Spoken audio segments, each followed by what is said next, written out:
अरे कोरवा में लेके खिलाई होले होले रे। अरे पाँव भर के सैया बाड़े पलंगो ना डोले रे। अरे पाँव भर के सैया बाड़े पलंगो ना डोले रे।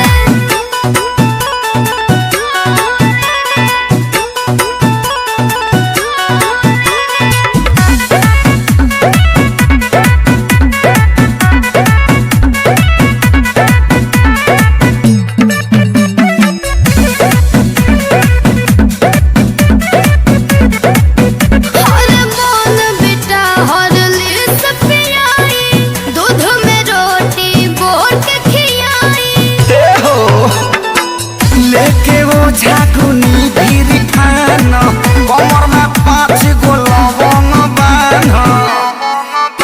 अरे टेबुल पर चढ़ के चुमा ले ले बड़े बकलो ले रे। अरे पाँव भर के सैया बाड़े पलंगो ना डोले रे। अरे पाँव भर के सैया बाड़े पलंगो ना डोले रे।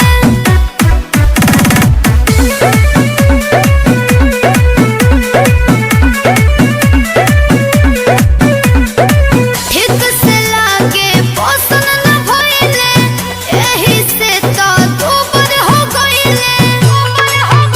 अरे चोरी चुगुती ना लागल बा साचो में ही दवा पागल बा। श्याम विशाल के सोना रे बुझनी निकल ले रोले गोले रे। अरे पाँव भर के सैया बाड़े पलंगो ना डोले रे।